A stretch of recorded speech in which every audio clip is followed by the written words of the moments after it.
Hello, welcome back to my channel. My name is Barbara. If you're seeing me for the first time, welcome. Please subscribe to my channel, like, share, comment. That will mean a lot to me, okay? Today's video is made specifically for a group of people, brides to be. So if you have been proposed to and you are planning your wedding, this video is made specifically for you. So grab your popcorn, take a seat, take your pen and paper because today I have helpful tips that you could use while planning your wedding. So if this interests you, please stay until the end of the video and let's get right into all the tips, the juicy tips that I have for you today. Girl, I need you. How many times do I wanna yell? 'Cause we could be so complete. Baby, I'll never want anyone new. I was on the bed and you. In the course of this video, I will be looking down at my notes where I have all the points written down. So just in case you see me look down, that's what I'm doing, okay? Now, you've been engaged and you're trying to figure out what to do next. The first thing you should do is create a budget. A budget is like a map that helps you see where you're going, as it were. It's is the foundation of wedding planning. It's the first thing you need to do. If you do not plan a budget, you would end up spending so much money and wonder where the money went. So take a book and a pen. You and your spouse should sit and decide how much you are willing to spend on your wedding and stick to it. Emphasis on stick to it. See, family members will come and they will give you tips and advices and tell you, do this, do this, do this, take the advice. But make sure you stick to that budget that you have created. Inside that budget, you have the amount you want to spend on photography, videography, makeup, hair, food, decor, venue. Every single thing that you will spend money on needs to be inside that budget. The only reason why you should maybe increase the budget is if the prices of goods and services have increased over the period of wedding planning. But if everything is fine, stick to your budget. Stick to your budget. Do not let anybody talk you into spending more than you have planned on spending. That's why you should always have a pen and paper handy. When I was planning my wedding, I had a very big book. I wish I had here one very big book like this that anytime something came to my head that I want to spend money on, I'll write it down. When I calculate and I see that this thing I want to spend money on doesn't fall into the budget that we have created, I let it go, especially if it's not a priority. So create a budget and stick to that budget so that you do not spend more than you have planned on spending. At the end of the wedding, everybody will go home. You'll be left with your spouse. You'll be left with chicken change. No money to buy food. No money to take care of yourselves. All the people that told you to do this and do that for your wedding, who did not even bring money to add to the budget that you have, will go home and they'll be like, oh, wow, we attended a wedding and that's it. They'll probably attend the wedding the next week and forget that they attended your wedding. I'll say it one more time. Create a budget. Stick to that budget. Everybody will be fine. Okay. Now that you have created a budget, the next thing you want to do is set your priorities straight. What do you want to spend the most money on? Write them down. Then you put the bulk of your money into these things that you have made your priority. Then you cannot begin to compromise and on every other thing, right? I'll give you an example. If you decide that you want photography to be the cocoa of your wedding, you want to put the 90% of the budget inside photography. Fine. Then you can now use 10% to plan the rest of them. That is an example. I did not say you should spend all your money on photography. No. All I'm saying is that you need to decide what you want to spend more money on. Is it food? Fine. You could decide to put a lot of money into food, making sure that all your guests are well fed and well taken care of. If it is photography you want to use to spend so much money on, please do. Why I'm telling you to prioritize is because at the end of the wedding, when you go back and sit, what did you spend your money on? How was it helpful to you? after the wedding, how would it even be of help to you as well? I hope that makes sense. So make sure you prioritize. I want to spend a lot of money on food. Do that. Don't go and spend a lot of money on your outfits, wedding gown that you wear for one day, and then you go and pick a photographer that doesn't even know how to look into a camera and it gives you rubbish. See, you'll cry. I prioritized photography, videography, food. This is because these are memories that will be made on my wedding day. So I want the photography, so the photographer to help me create these memories by taking beautiful shots from different angles. Well, my photographer killed it. He killed it. He worked with me. He made sure that he brought my vision to life. And I'm very happy. Till tomorrow, I will be most grateful that I spent the amount of money that I spent on photography. Make sure that your priority is something that keeps on giving, like a ripple effect, if that makes any sense. That at the end of the wedding, you'll be grateful you spent that amount of money. See, you might decide that you want to have a very beautiful wedding, have one very bad decor in your venue. Okay, your photographer will snap the decoration and give it to you in your album. But then you will not now have food to give to your guests. Your guests that came will not even remember what the decor looks like. They will go home not fed. Your DJ will play rubbish for you because you decided not to hire a very good DJ because your priority was decor. If guests come to your wedding, they'll be like, wow, this place looks so beautiful. The decor is amazing. And a few moments later, they forget what is even above them. Even if you put a what do you call it? A towel with a hanging flower with an ice sculpture just over their head, or they'll probably just take pictures and make videos and like, wow, the decor was nice, and that is it. Priorities. Set your priorities straight. I hope what I said makes a lot of sense. Set your priorities straight. Make sure that you spend money on what will keep on giving at the end of the wedding. Get yourself a wedding planner. I cannot overemphasize the importance of having a planner because it will be one of the best decisions you would ever make when it comes to wedding planning. I used Cherry Bee's events. Irene, the creative director, was one of the best people I have ever met in my entire life. She was sweet but stern. She had helped me a lot. Wedding planning was so easy for me. I just gave her a vision. I told her what I wanted and I went to sleep. Literally, I went to sleep. I got engaged in February. By March, I contacted her. By August, we had done almost everything major that was related to the wedding. So I literally just went to sleep. I was resting. I gained weight in the process of wedding planning. Some people say they lose weight. Most brides lose weight when they're planning their wedding. I did not. I gained weight. I gained weight because I was chilled. I wasn't stressed out. I was well rested. I gave every single thing that I wanted to do regarding the wedding to my wedding planner, and she handled it. The only time I was in contact with her was when she calls me to say, okay, this, what do you think? Then, yeah, fine, no problem. What do you think? Okay, let's go with it. And that's it. I didn't bother myself. If you're bothered that wedding planners are expensive, you could do market research. Fine, you would see someone who works with your budgets. There is a planner out there who is not so expensive and who will still deliver. So research, find someone who is good at what he or she does, who is a very good planner and who will work with your budget. Someone who, when you say jump, they will ask how high. Like I said, Cherry Bees did and undid for me. One of the best decisions I ever made. Get a planner. But if you feel like a planner is something you do not want, still do not burden yourself with everything about the wedding. Delegate.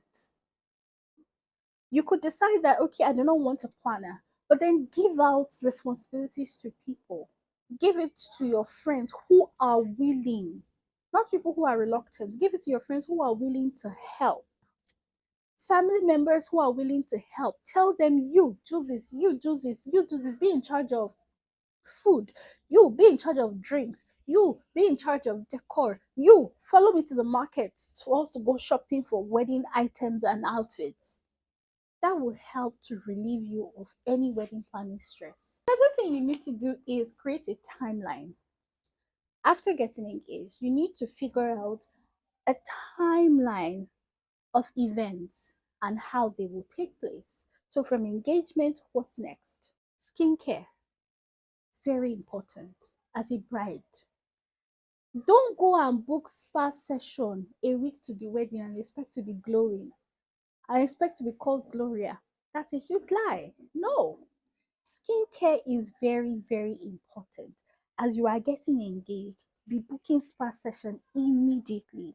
Because the only way you're going to see results is if you have had different spa appointments, different sessions, 3, 4, 5 sessions before you start to see. You will not see anything if you book 1 week before or 1 day before. uh Skincare.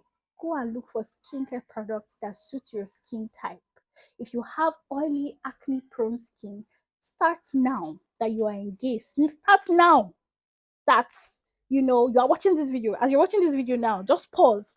Go and look for skincare products or see an esthetician. Tell them that you're getting married and you want to get skincare products that help you glow like Gloria before your wedding, because it will make no absolutely no sense for you to now prioritize skincare 2 weeks to wedding and expect to see results. And if it doesn't work, you say the products are bad. It doesn't work that way.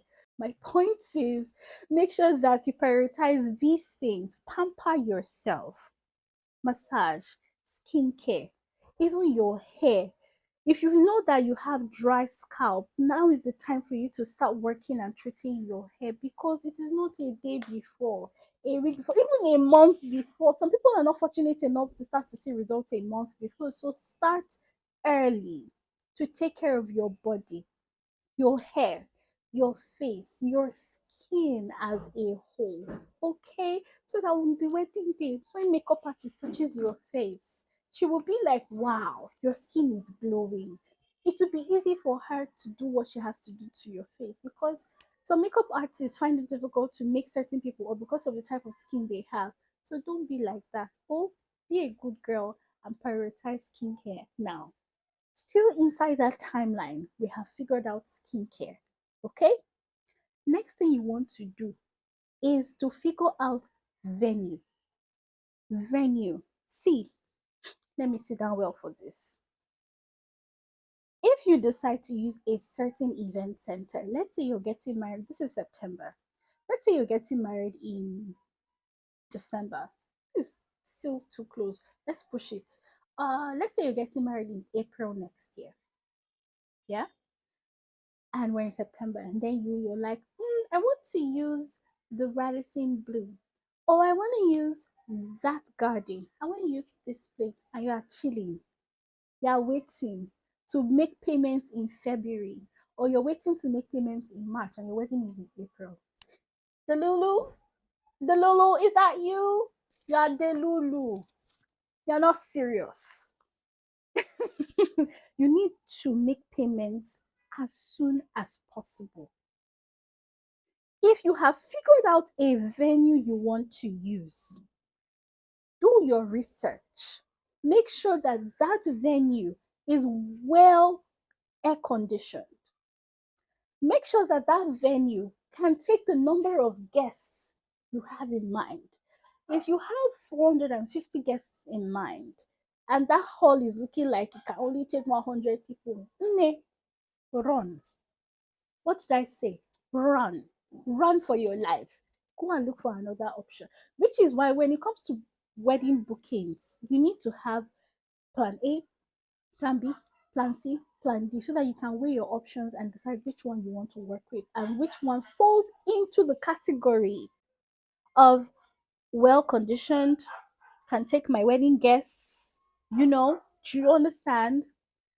Another thing you need to know when it comes to booking a venue is that everybody is booking a venue every day. As I'm speaking to you right now, somebody is booking a venue for their wedding. So don't decide that because your wedding is in April, you pay a March and expect that you're going to see that venue open and waiting for you to come. Oh my darling, I've been waiting for you to come and book me. No, which is why we have cases where people do not use the venue they wanted because they didn't book on time. Let's talk about your outfit. Dear bride to be, are you aware that you are the star of the show? Yes, you, my darling, are the star of the show. Almost nobody cares about what the man is going to wear. If he likes, he should wear a red suit, a purple suit, a flamingo trouser, a flying jacket. Nobody cares. You, on the other hand, are going to have people staring and looking forward to what you're wearing. People's eyes are going to be glued to you. So you don't want to look shabby. You don't want to look weird. Even on a budget, you can still look like a princess. You can look like a queen that you are. Let's talk about that, okay? Your outfit. When it comes to your outfit, the first thing you should know is comfort is key. Make sure that you are comfortable.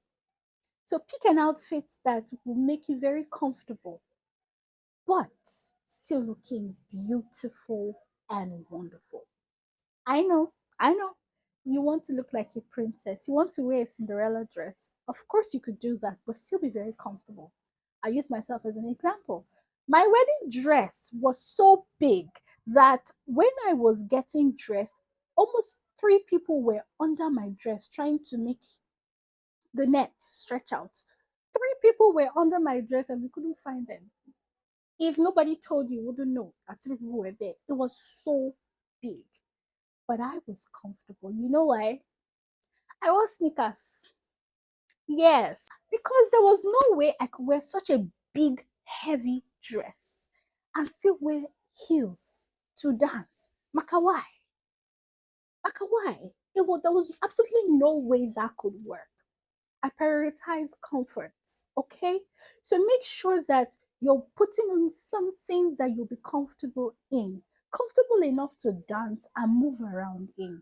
Although my dress was very big, I could move and move here, move there, move here, move there. It was easy for me to navigate my way through. Pick an outfit that will be very comfortable for you. Okay. Yes. Another thing you need to know is to prioritize makeup and hair. How do you do that? Pick a makeup artist that is very good, that understands your skin tone, that understands your skin type. Nowadays, we have makeup products that are tailored to suit oily skin, dry skin, combination skin. I'm not talking about skincare. No, I'm talking about makeup. So make sure that you pick a makeup artist that understands these things. That is why I would say research. Do your research. It is very important. Do your research. I don't see why you should have a foundation that is 2 shades or 3 shades lighter on your face. And your face is looking lighter, your body is looking dark on your wedding day. Are you a masquerade? When you're picking a makeup artist, make sure that you both agree on a trial session. The makeup artist should try it or try her product on your face. So it is very important. Once a trial session has been booked, you've done the trial session, you do not like it, it is either you complain and tell her that certain things should not be done, or you change. It is your day. You are the star of the show. I'll say that again to make sure that everything you do that day is suited to your needs, not your wants, your needs. Okay? And as for your hair, use a hair or make a hairstyle that also suits your face. I will use myself as another example. I have a big forehead. This is not the beginning of my hair. This is not the beginning of my hairline. This one is a wig. My hairline is somewhere here. It sounds funny, but it's the truth. So there was no way I could do a ponytail as my wedding hairstyle. Why? Why would I want to do that to myself? It wouldn't make any sense. So my hairstyle was something similar to this. Oh wow, how coincidental. This was what my hairstyle looked like. I didn't even pack the hair. Like I didn't make a bun. No. I did a center part. I had baby hairs and then my hair fell to the back. It suits my face. The structure, my facial structure. My hairstyle suits my facial structure. So make sure that your hairstyle also suits your facial structure. Jewelry, if you're going to use jewelry, your wedding dress determines the type of jewelry you're going to use. Don't just go to the market and buy any type of jewelry. Even while planning a wedding on a budget, you can look your best. You can look like, see, you would wear your wedding dress, you will accessorize yourself. People would think that your wedding dress and everything you have on your body is worth millions. Yes, they wouldn't know that you're on a budget. Remember, you are the star of your show. So look it.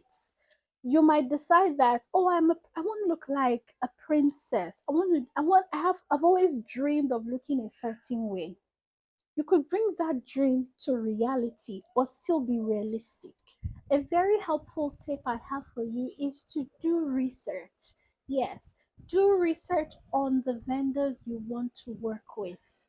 You need to scan through their portfolio, find out people who have worked with them, and see if their work ethic works with you. If it does, you're good to go. But if not, you look for somebody else. Don't go and use a vendor because he is liked by your friend, or maybe because he or she is a celebrity photographer, a celebrity caterer. So because you want to feel among, you go and hire them and they don't give you what you want. You start to cry. Work with people whose job you have seen firsthand, witnessed firsthand, and you're comfortable with. If you are comfortable with them, you can now go ahead and work with them. But if not, it is okay to change. It is your wedding. Nobody is going to beat you if you decide that I do not want to work with this person. If a family member brings a friend of a friend who is a wedding vendor and says, use this person, is my friend, you can do the job, ask for their portfolio. Ask for their portfolio. You want to see what they have done before. Don't just accept to work with somebody because he was referred by a friend of a friend of a friend, or is your brother, or is your sister. Except you have witnessed firsthand what they have done for other people. Then you can go ahead and work with them. It is very, very important. Also, pick vendors who are passionate about their job. If you pick a caterer who does not care if food is going round, all he or she cares about is just sitting at the back end doing whatever they're doing, dishing out food, but not making sure that the food is going round, that would be in bad taste. That would not work well for you. It is easy to find these things out because by the time you ask questions, ask people who have worked with them before, you'll be able to tell if this person is a good vendor or not. My food vendor almost messed me up. I'm not gonna lie. She almost messed me up. And that was because she did not pay attention to the ushers who were distributing food and drinks to people. So it was almost the the the ushers were slow. It's not like they skipped out on anyone. They were slow in distributing food. So it looked like they were intentionally not wanting to take food to certain people. Thank God, my wedding planner, again, Irene, did all that she could. She put her best foot forward. My dad also saw what was happening, and my dad stood up and he got there. He even helped in sharing food because he didn't want to hear any stories that touched the heart. My aunties too, they stood up, they went to share food. But my point is make sure you pick somebody who is passionate enough to to do the job beyond what you have paid them for. You have paid them to cook. They have brought ushers to share the food. Make sure that your vendor goes beyond that. He or she should check, is it going the way I want it to go? If it's not, go back to the drawing board and try to redirect. That will help you on your wedding day. Trust me, it really would. It's your wedding day, so have fun. When you wake up that morning, tell yourself that today nothing is going to stress me. I have done my part by delegating, by getting a planner. If anything goes haywire, I am going to ignore. See, on your wedding day, your ignore button should be raised to the power of 100. You should learn that on that wedding day, you're going to ignore so many things. People will trigger you, people will try to annoy you intentionally or unintentionally. Ignore. Because if you start to respond to every single thing that annoys you, you will miss out on your wedding day. You will miss out on the fun you're supposed to have that day. So make sure that nothing stresses you.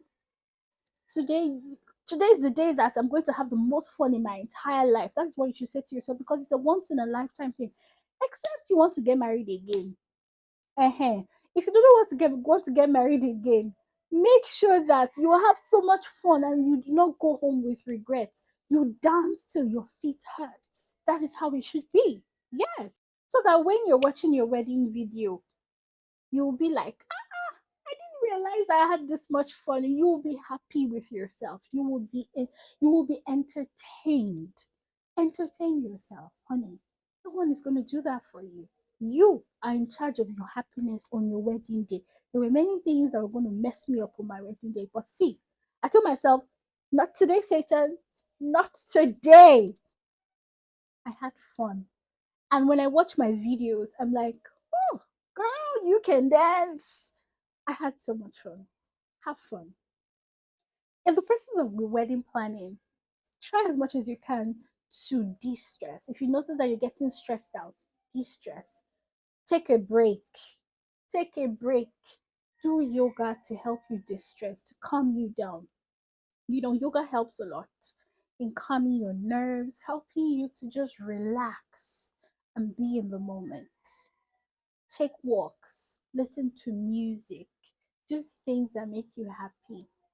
After wedding planning, life continues. Don't go and stress yourself over wedding planning. Make yourself fall sick. You will now be too sick to have fun on your wedding day. After wedding, you're still treating yourself. You will now lose weight. Don't do that.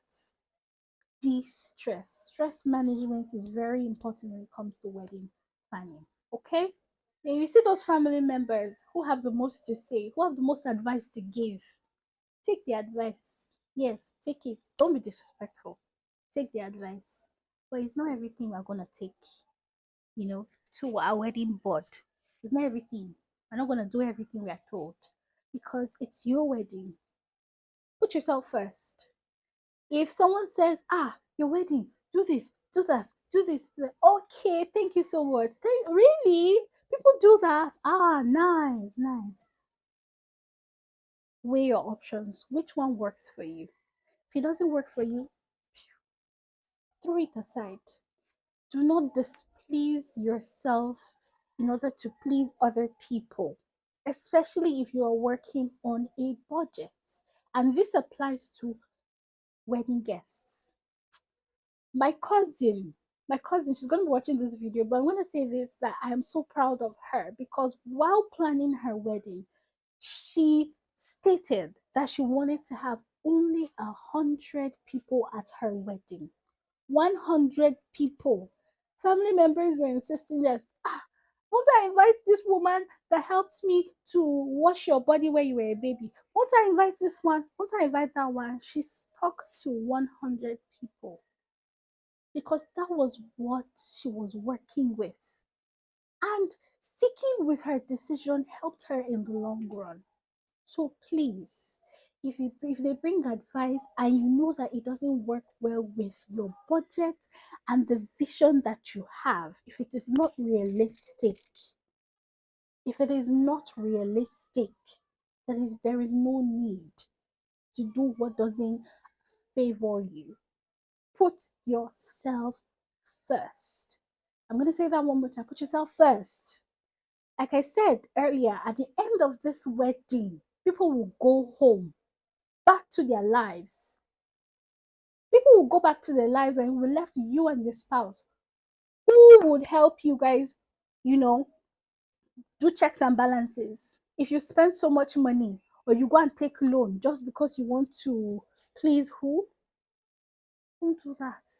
Do not put yourself in unnecessary debts or do unnecessary things just because you want to please other people. They will be fine. Tell yourself, they will be fine. They'll be fine. Okay? Another very helpful tip is try not to start too early. Start the wedding too early. Yes. If you start your wedding, maybe if you decide to start the wedding at maybe 9 or 10, you will not have enough time to take pictures. That means you have to wake up a lot earlier, maybe wake up by 4 or 5. You wouldn't be able to sleep well. You wake up tired, wake up sleepy, you have eye bags. You don't want that. You don't want to look well in your pictures. So try to start your wedding at about 11 or 12. That gives you enough time to wake up, get ready, do your makeup, do your hair, take pictures with your bridesmaids, take pictures alone, take pictures with your husband, and still have ample time before the event starts. Okay? So try not to start too early, just so that you do not put so much pressure on yourself. And if anybody comes to rush you, you are the bride. Nobody should rush you. Tell them to chill, okay? They should relax. It is your wedding. You will show up eventually. Abby, you will show up eventually. So they should calm down. So a way to help them calm is just try as much as you can to start. Maybe it's about 12. 12 is a fair time to start the event. Let's talk about songs you would dance at the wedding. Draw up a playlist, a list of songs that you would love the DJ to play at your wedding. It is important. If you do not give the DJ a playlist, some DJs do not have the sense that there are certain songs you don't play at a wedding. They would go and play nonsense for you, and you wouldn't have a choice but dance, except you want to go viral as the bride who stopped dancing because she was screaming at the DJ. No, we do not want that. So make sure that you draw up a list of songs you want played with your spouse. He brings the songs he wants, and you bring yours. You draw it up and you give it to the DJ. It was so helpful to us because even the bridesmaids gave us the songs they wanted to dance in, and we gave it to the DJ. Bridesmaids, groomsmen, that worked perfectly for us. Even our first dance was hand picked, carefully selected. The first song we danced, rather, was carefully selected by both of us. We gave it to the DJ, and all he did was play every single song. At least 80% of the songs played at that wedding, at our wedding, were handpicked by us. And I'm super grateful that we did that, honestly. Right. Come closer. I want to tell you something. I hope there's no guy close by. This one is just for us ladies. Bring your ear. Have a separate budget from the wedding budget. Set aside money, your own money, your personal money. Set it aside that is separate from the budget you and your husband to be have put together. You want to know why? Let me tell you. There are certain things that you might want to do for the wedding that might not be in the wedding budget. But this thing that you and I know that you want, it's not so important, but it wouldn't hurt to have it. But touching that budget will not make sense. So what you're going to do? That money you have kept aside, go there, take out of it, and do what you want to do. Do what you want to do. It is your money. You'll be glad that you did that. Trust me, you'll be glad. There are times when brides feel so sad because they want to do something, but the groom says, no, it's not in our plan. We don't have money for this. The bride starts to feel sad. Bride, you too have your own miscellaneous account money. You get why? Thank you so much. I think these are like a few things that I can remember that were helpful to me that I decided to share with you. If there are other things that I remember, I will definitely come back and make a part two of tips that would be helpful to you as a bride to be. If you found this video helpful, please don't forget to like, subscribe, share with brides to be. I'm sure this will be helpful to them. And of course, share this video. I think, comment, like, subscribe. Thank you so much for watching. I hope I've been very helpful to you today. I want you to always remember that you're the star of the show as a bride to be. So put yourself first and do what makes you happy. I love you so much. My name is Barbara. I'll see you in my next video.